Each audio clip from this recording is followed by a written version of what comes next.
I didn't tell Oliver in advance. I accepted the school's invitation on my own and showed up at the university event he was attending. But at the venue I saw his students crowded around a girl, calling her Mrs. Professor. And he stood there smiling gently at her, his eyes full of affection. But I am his wife. Chapter 1. Oliver's school was hosting a faculty family event. They called me for the first time. I hadn't been to his school in a long time. Thinking I might as well go, I pushed aside some work and said yes. Oliver worked at a prestigious university in our city, a chemistry professor. When I arrived at the university gate, I gave him a call. He didn't pick up. So I followed the address they'd texted me.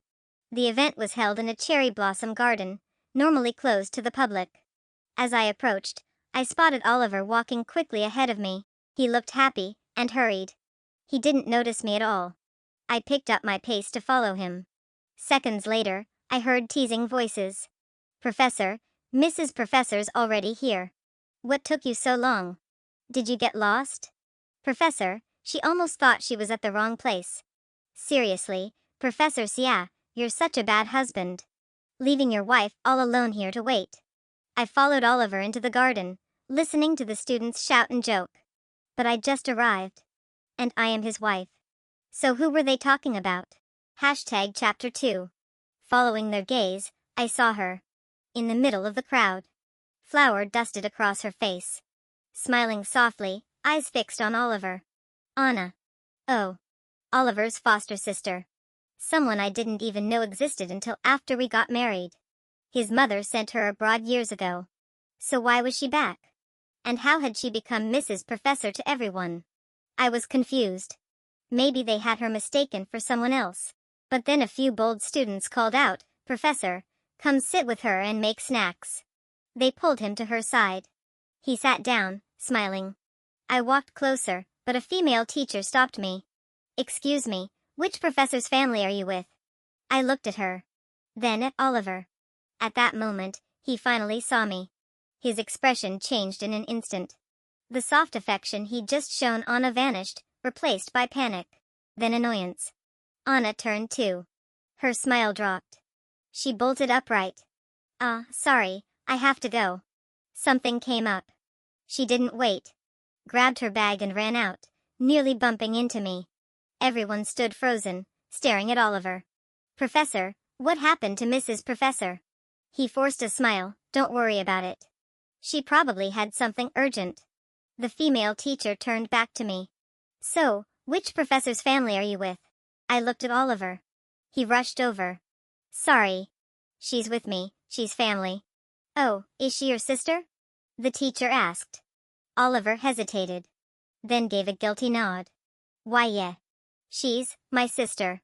Then he grabbed my arm, trying to lead me away. Why are you here? I yanked my arm free. What, I'm not allowed to come today? No, it's just, you should have told me in advance. I held up my phone. I called. Several times. You didn't answer. Oliver froze. Then slowly pulled out his phone. I looked at him quietly, not wanting to say a single word. Chapter 3. Just then, a teacher rushed in and said to Oliver, Professor, I just saw your wife run out in tears. She fell near the artificial lake and it looked serious. You'd better go check on her. Clatter, Oliver's phone fell to the ground. Sabrina, Anna's not well mentally. Wait for me. I'll come back and explain everything. He grabbed his phone and ran out in a panic. The teacher in charge of the event looked at me, awkward and unsure. Would you like to come join the group? I shook my head. No, I've got something else to do. I'll leave now. Then I looked at her and added, by the way, I'm not Oliver's sister. I'm his wife. And with that, I turned and left, without a second glance. Chapter 4. After leaving the event, I headed toward the artificial lake. From a distance, I saw Anna sitting on the ground, sobbing uncontrollably in Oliver's arms. Brother, why did you marry her and not me? What does she have that I don't? My steps halted. I stared at her, stunned. Oliver had his back to me, gently patting her shoulder, his voice soft and full of helplessness. Anna, stop it. It's not what you think. Anna suddenly looked up. Her eyes filled with hatred as she glared at me. So, what is this? Oliver, don't you owe me an explanation? Hearing my voice, Oliver spun around. Sabrina, why are you here? Why, am I not supposed to be? I tried to keep my voice calm, but the tremble at the end betrayed my emotions. Can you tell me what's going on? Why are you letting her pretend to be your wife in front of your colleagues? Anna sobbed louder, burying her face into Oliver's chest, like I was the villain in this story. Sabrina, calm down. It's not what it looks like. Anna's just my sister. She's always depended on me. Her thinking is a little extreme. I don't want to be your sister, Oliver. I don't want to be your sister. Anna's emotions exploded. She cried and shouted, clinging to him. Oliver kept patting her back. Anna, don't make a scene. Please, stop. Anna looked up at him with teary eyes. You don't love her, right? Tell her. You only married her because she was suitable. You never loved her, did you? Smack. Oliver slapped Anna across the face. But the tremble in his hand exposed the panic in his heart. Chapter 5. Anna, what are you saying? Stop talking nonsense. Oliver scolded her. But Anna let out a cold laugh, then suddenly jumped up and shoved me hard. I had no time to react. I fell backward, my arm slamming against a sharp stone. Blood began to flow slowly down my arm, a piercing pain shooting through me. Just then, a few teachers came running over. Before anyone could react, Anna suddenly began screaming and crying. Homewrecker! You shameless mistress destroying others' love. Then, her emotions spiraled out of control. Tears poured from her eyes. She clutched her throat, gasping for air as if she couldn't breathe. Anna, what's wrong? Don't scare your brother. Oliver didn't spare me a glance. He rushed forward and held Anna tightly. Everyone around looked stunned. Before anyone could act, Anna suddenly shoved Oliver away and threw herself into the artificial lake with a splash. Chapter 6. Anna. Oliver cried out, and without hesitation, jumped into the water after her. My mind went blank, but my whole body ached. Quick, someone help. Teachers on the shore panicked, calling security and first aid. Someone came to help me up and tend to my wound. But I just stared at the lake, my heart a mess of emotions. Soon, Oliver dragged Anna out of the water. She was trembling and coughing non-stop. Completely soaked himself, Oliver anxiously checked on her, his eyes full of worry and concern. Sorry, I have to take her to the hospital first. He picked Anna up and rushed off, leaving me standing alone by the lake, surrounded by whispers and curious stares. Chapter 7. Later, I declined the teacher's kind offer, and went to the hospital alone to get treated. Of course, I wasn't surprised to run into Oliver again, soaked, disheveled, completely worn out. Doctor, how is she? Is she okay? He was holding a nurse's hand, anxiously asking about Anna, who lay on the hospital bed. The nurse reassured him, she's fine, just a bit shaken. Oliver let out a breath of relief, but when he turned around, he saw me. He slowly walked over. Sabrina, I'm sorry. Anna had a sudden episode. I had to take care of her. And what about me? I looked at him. She pushed me to the ground and hurt me, and you just left me there. I'm sorry, Sabrina. Anna's ill. She lost control. I didn't expect it either. So that's it? You let her pretend to be your wife, call me a homewrecker, and then leave me behind? My voice rose uncontrollably, but I was trembling all over. Oliver frowned. Sabrina, don't be so aggressive. Anna's had a tough life. She's unstable. I can't just ignore her. And me? I'm your wife. Do my feelings not matter to you? I couldn't hold back anymore. Tears streamed down my face. Sabrina, Suddenly, his phone rang. He glanced at it, and his face darkened. He hesitated, but answered. Hello. Mom. Whatever was said made his expression even more tense. Then came a sharp reply. Mom, can you stop interfering? He hung up angrily. Sorry, Sabrina. I have to deal with something. Can you just go home for now? I'll explain everything later. Fine. I nodded. Not because I agreed, but because I had something more important to do. He visibly relaxed. Sabrina, thank you for understanding. Let's talk tonight at home. And with that, He turned and walked back toward Anna, without even looking back. Chapter 8. After getting my wound treated, I returned home alone. To my surprise, my mother-in-law was already there. The table was full of local specialties, half were my favorites, half were Oliver's. It was her who introduced us. So, she had always treated me well. "Oh, Sabrina, you're back." She peeked her head out of the kitchen when she heard the door. "Where's Oliver? Why didn't he come home with you?" I wasn't sure if she knew about the hospital, so I answered honestly, "Oliver is still at the hospital. He's with Anna." Crash. The dish in her hand shattered on the floor. That disgrace. That disgraceful child. Her hands trembled, and she mumbled to herself. "Sorry, I dropped it. I'll clean it up." She quickly regained her composure and squatted down to clean up. But she was clearly distracted. She cut her finger on the shards. "Mom, let me do it." I grabbed a broom from the bathroom. No, I got it." "You're still injured." She rushed ahead of me to the bathroom to get the broom herself. When she came out, she asked, "Look at me being so careless."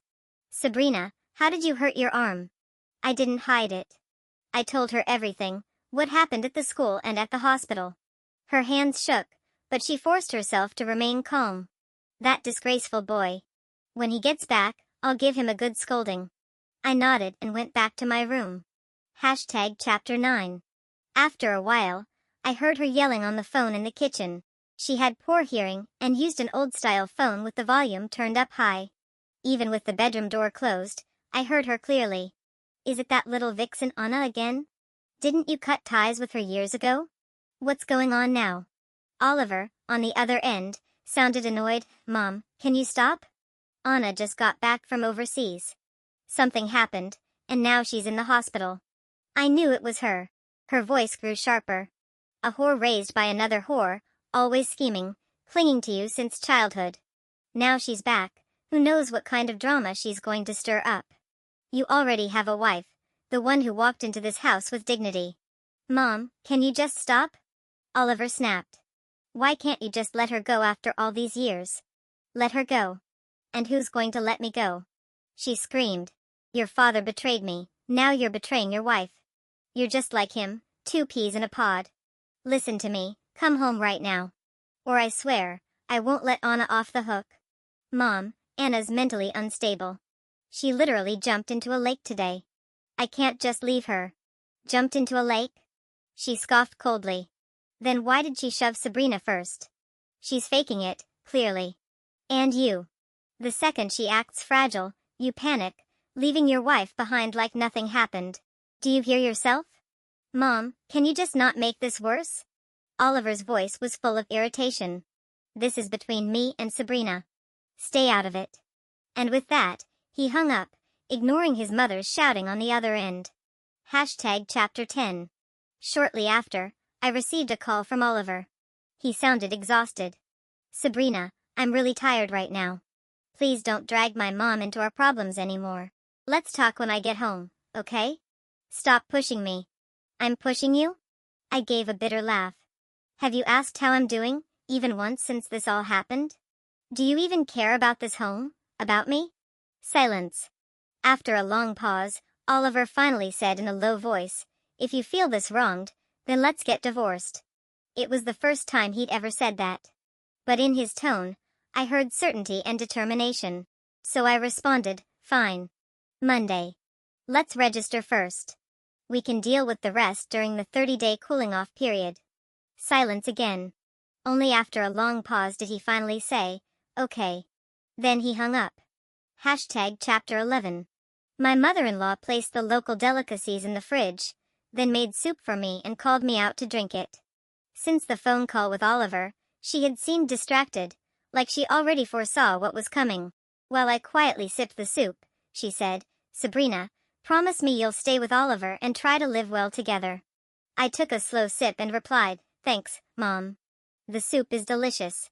But living life isn't like drinking soup, it takes more than one person with a spoon." She understood what I meant, and stopped trying to persuade me.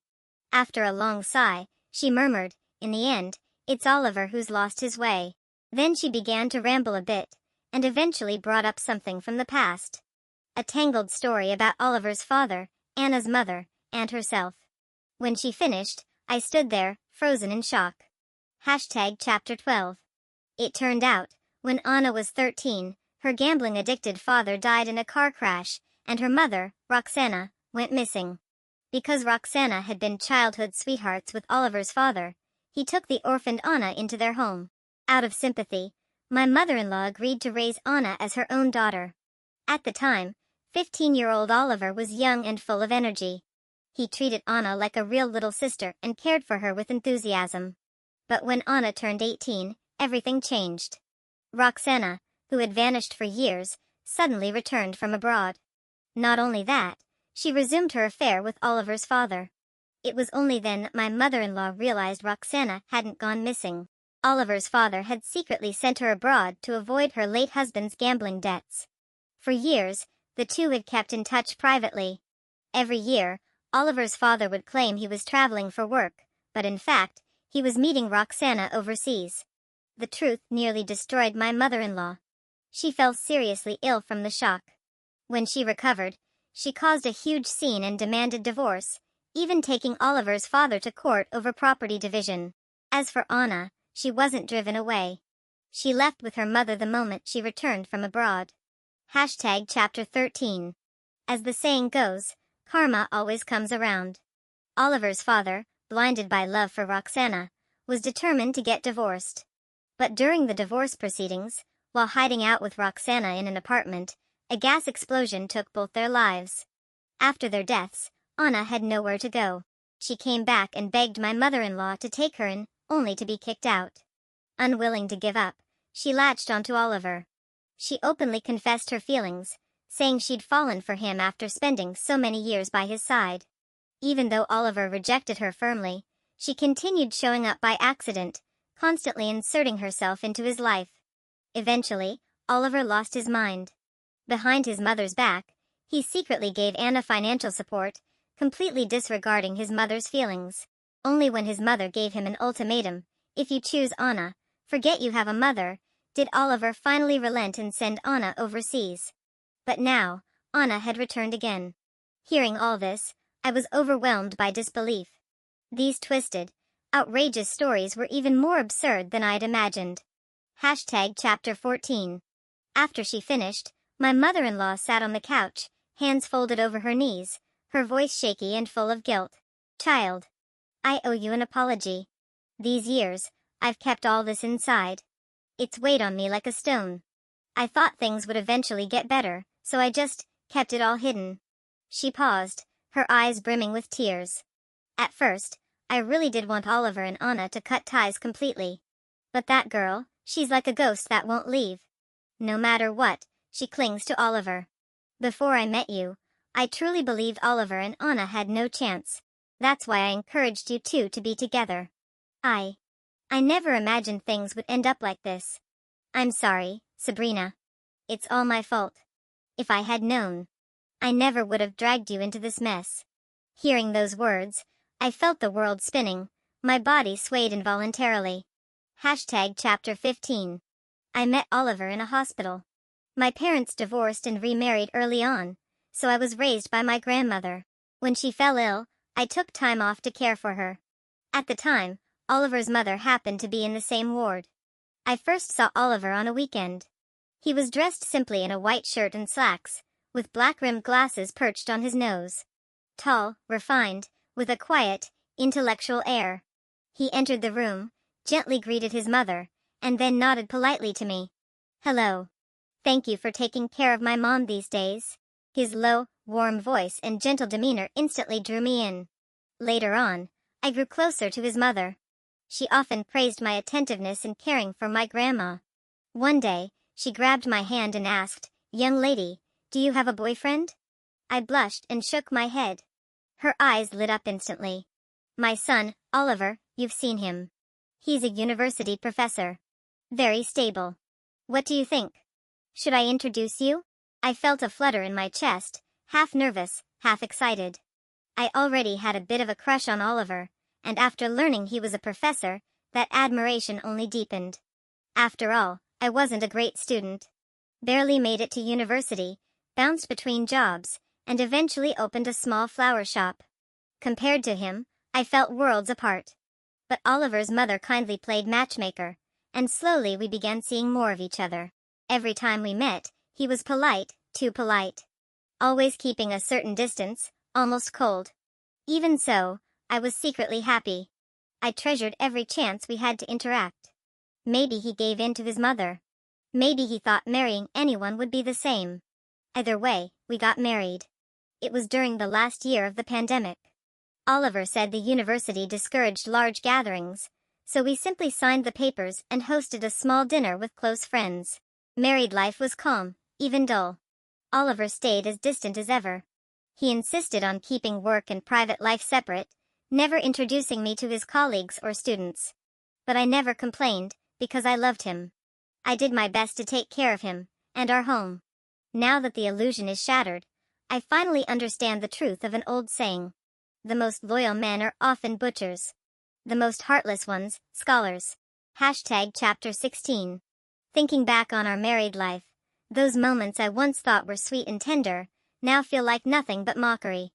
I had believed that marrying Oliver was the greatest blessing of my life. But it turns out, it was a complete joke. All along, he probably just married me to appease his mother. He's so fake. So revolting. I don't know when my mother-in-law left the house. My mind was too clouded to think about anything. All I felt was this overwhelming nausea and fury rising in my chest. And when Oliver finally walked through the door, the moment I saw his face, I rushed to the bathroom and vomited. It was that disgusting. Utterly repulsive. How could such a vile, shameless person exist? I clung to the toilet and threw up violently. And in that moment, I realized something very clearly. I won't give Oliver a peaceful goodbye. Never. Not in this lifetime. Chapter 17. By the time I managed to calm down and step out of the bathroom, Oliver was waiting outside, seemingly wanting to say something. That nauseating feeling came rushing back up my throat.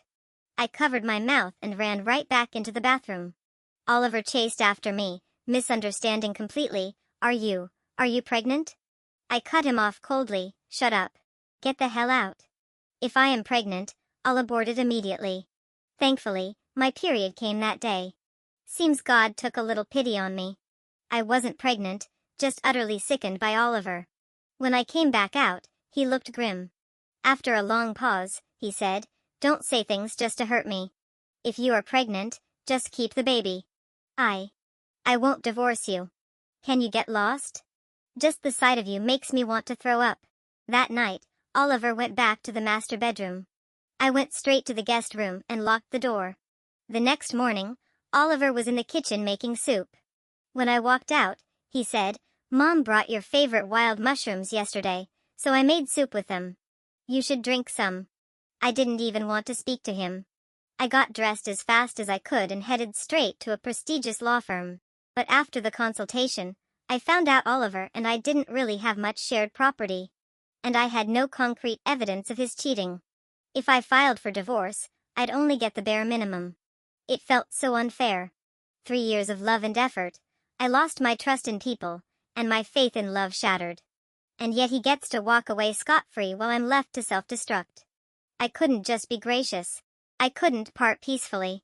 That's not who I am. I'm the kind of person who holds grudges. Who settles scores. Chapter 18. After leaving the law firm, I contacted a private investigator, went to the hospital to get my injuries documented, then headed to Oliver's university to ask the security guard for the surveillance footage of Anna pushing me. Then I went to the police. At the station, I saw Anna and, of course, Oliver beside her. Anna's eyes were red from crying. When she saw me, she cowered behind Oliver. I didn't care. I simply asked the officer to issue an administrative detention order against her. Oliver frowned. "Sabrina, it was just a little argument. Do you really have to take it this far?" I raised my bandaged arm. "Right. Because it didn't hurt you, you get to speak like it's no big deal." I handed over the injury report and the video footage. "I won't accept a settlement. Officer, please proceed by the book." Anna burst into tears. "Oliver, I didn't mean it. I was just too emotional at the time." Oliver patted her. "It's okay. Don't be afraid. I'll take care of this. She leaned into his arms, glaring at me like I was the villain. The officer finished reviewing everything and said, based on the evidence, Anna did push the victim and caused injury. Under public order law, she will be administratively detained. Compensation may be negotiated. If not, the injured party can file a civil lawsuit. Upon hearing that she be detained, Anna panicked. She clung to Oliver, eyes full of fear. Oliver turned to me. Sabrina, can we talk privately? Let's deal with our issues between us. Don't punish Anna like this, okay? I shook my head. No. Chapter 19. Seeing that I was determined, Anna suddenly snapped and screamed at me, "It's all your fault. If it weren't for you, Oliver and I would have been together by now. You're just the homewrecker here." I almost laughed. Me? The homewrecker? You inserted yourself into my marriage. And now you're flipping the story. You're the textbook definition of a shameless mistress. Remember, this is just the beginning. I will make sure both of you pay. Oliver looked like he wanted to say something, his face tense. But I beat him to it, coldly snapping, "You disgusting bastard. You brought your so-called adoptive sister to a public school event, and introduced her as your wife in front of everyone. Are you not sick in the head? What's next? Incest roleplay? Sabrina, what are you talking about?" He was shaking with rage. "Calling you beast in human clothes would be giving you too much credit. You only qualify for half the title." I turned back to the officer. "Thank you, officer. I absolutely refuse to settle. I will not tolerate being assaulted by a mistress." The officer nodded. "Understood." Later, Anna got 3 days of detention and was fined 500 yuan. It wasn't much, but it made me feel a hell of a lot better.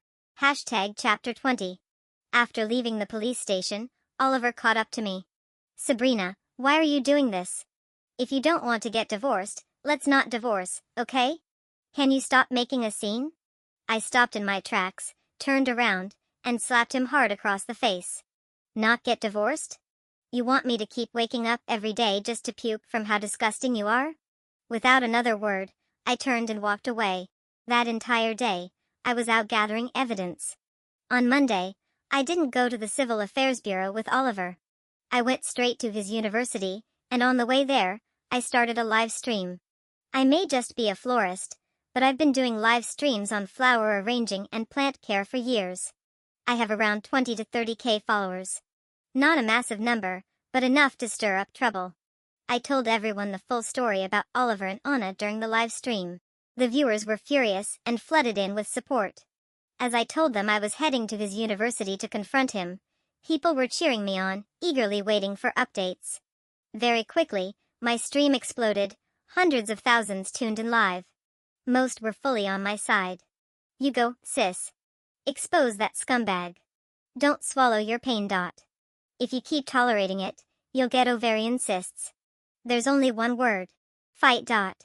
But a few were trying to be reasonable. "Come on, girl, just let it go. Don't make a scene in public. You'll lose face. Love problems shouldn't be aired like this.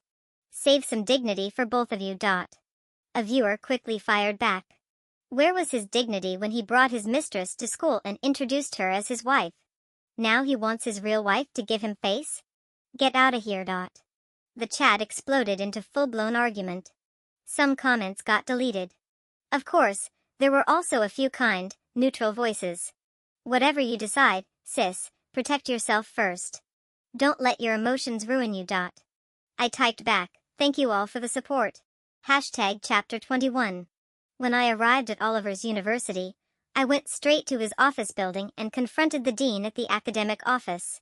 "You held a faculty event, and didn't even verify who the teacher's family members were. You let a professor bring his mistress and introduce her as his wife. Was this your school's mistake? Or is this your standard procedure?" My voice was so loud that a bunch of students gathered around to watch. The dean tried to have someone throw me out. I raised my phone and shouted, "I'm live streaming. Try laying a finger on me and watch what happens." A female teacher came to calm me down. I recognized her. She was the same teacher who welcomed guests that day and later tried to take me to the hospital. With her mediation, I temporarily paused the outburst. But I made it clear, the school must give me an explanation. The dean had no way out and called Oliver, face dark with anger. Oliver came rushing in moments later, panting and drenched in sweat. Hair matted to his forehead, looking totally disheveled. When he saw me live streaming, his face froze with shock. He clearly never imagined I'd cause this big of a scene. He rushed forward and tried to grab my arm. Sabrina, let's talk at home, okay? Please don't do this here. I yanked my arm away from his grip. Why talk at home? Let's talk right here. You brought your adoptive sister to a faculty event, had everyone call her Mrs. Professor, and told your colleagues I'm your sister. What's the meaning of this? If you wanted to play fake sibling romance, why didn't you say so sooner? Why drag me, an innocent girl, into your mess? The live stream exploded. The comments section was lit up with curses and rage aimed at Oliver. Chapter 22. Just then, a comment popped up in the live stream. I recognize him. He's a professor at our school. I saw him once holding hands with a girl on campus. When we called her Mrs. Professor, he didn't stop us. Turns out she wasn't even his wife. Now that I think about it, disgusting. That one comment ignited a flood of similar responses. Students watching the live stream on campus caught sight of the message. Originally just curious onlookers, now their stares turned into disgust and contempt. Whispers filled the air. How can a teacher be like this? He has no ethics. Ugh, I used to enjoy his lectures. Can't believe I misjudged him. Oliver's face turned bright red at the rising murmurs. He reached out again, trying to grab me. Sabrina, please. Let's go home and talk. What do you gain from causing a scene here? I slapped his hand away and looked straight into the live stream camera. Everyone, look at him. He still wants to sweep this under the rug, still trying to avoid responsibility. But I came here today for answers. The university must give me a proper explanation. This can't be brushed off. The dean standing nearby looked like his face was dipped in ink. He kept urging Oliver to settle things quickly. The female teacher tried to smooth things over again. Let's all calm down. We can sit and talk things through. There's always a solution. But I was determined. Unless I get a satisfactory answer today, I am not letting this go. Oliver stood there, his face a mess of emotions, anger, shame, confusion. Chapter 23. Suddenly, Oliver clenched his fists. Veins bulged on his forehead. Sabrina, all of this is revenge. You used to be kind and gentle. Now look at you, like a vengeful lunatic. You'll stoop to anything. I actually laughed, cold, bitter laughter. A lunatic? Revenge? Oliver, do you still not understand what you did wrong? It was your selfishness and greed that buried the kind person I used to be. Everything I'm doing now is simply to protect my dignity and my rights. What part of that is wrong? He opened his mouth but only managed to mumble, Anna and I. There's nothing going on. She's just mentally unwell, and I was taking care of her. Oh, you kissed her to comfort her, huh? I pulled out several photos taken by the private investigator and slammed them onto the table. In them, Oliver was clearly kissing Anna passionately, one hand holding the back of her head. OMG, that's disgusting. I want to puke. Classic cheater, deny, deny, deny, until the receipts drop. Good thing our girl had the foresight to get evidence. Otherwise, he would have gaslit her into silence. As comments flooded in, someone must have reported the stream and it got suspended. I calmly put away my phone and told Oliver, go get the divorce finalized. You're disgusting. Chapter 24. 2 months later, I finally got my divorce certificate. There was plenty of drama in between, but I don't want to talk about it. What matters is, I didn't walk away empty-handed. I ended up with more than I expected, better deals on the house, the car, and financial compensation. As for Anna, after her time in detention, she calmed down a bit. Still cussed me out daily, but at least she didn't dare touch me again. Oliver. The university asked him to resign. And his mother. She cut ties with him completely. She'd said before, if you choose Anna, then don't come calling me your mom again. Now that he really chose Anna, she stayed true to her word and disowned him. Later I heard that Oliver and Anna had lots of fights. They broke up, then reconciled, then fell apart again. Oliver tried to get rid of her, but Anna got him drunk one night and got pregnant. They ended up getting married. No ceremony, No wedding party, just signed a piece of paper. That was the end of it. Hashtag chapter 25.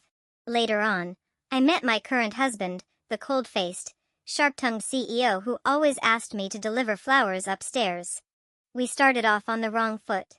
Our relationship was a bit messy and dramatic, but I won't go into details. Anyway, he's now glued to me the second he gets off work. Sometimes we bicker like enemies, sometimes he clings to me like a giant puppy. One day during a prenatal checkup, we ran into Oliver and Anna at the hospital. The once sharp and polished Oliver had been completely worn down by life, now unkempt and miserable looking. Anna was jumping up and down, yelling at him over something. I heard Oliver snap, "If you hadn't drunk so much when you were pregnant, is it any surprise she ended up mentally challenged?" Anna screamed back, "And whose fault was that? You were the one still hung up on that B***tch Sabrina. Don't think I didn't notice. After your divorce, you kept sneaking looks at her photos. Every time you got drunk, you called her name. Just admit it, you still love her, don't you?" Hearing that, my CEO husband beside me flared up instantly. This King ghost still won't leave us alone. He grabbed me protectively.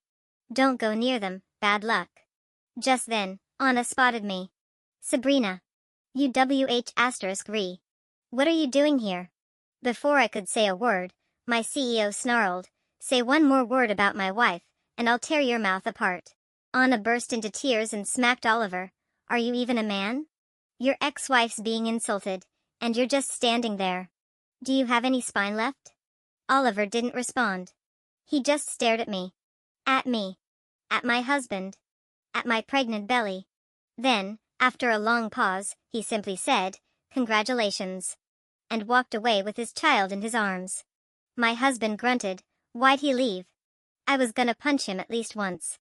I punched my husband instead. What? Trying to start trouble again? No, no. You're right here, I wouldn't dare. On the way home, I looked out the car window. Everything that had happened played through my mind like a movie. Then I remembered a quote. If life hasn't killed you, then any time is the perfect time to start over. No relationship is worth losing yourself over. Always stay clear-headed. Always love yourself first. Always keep your passion alive.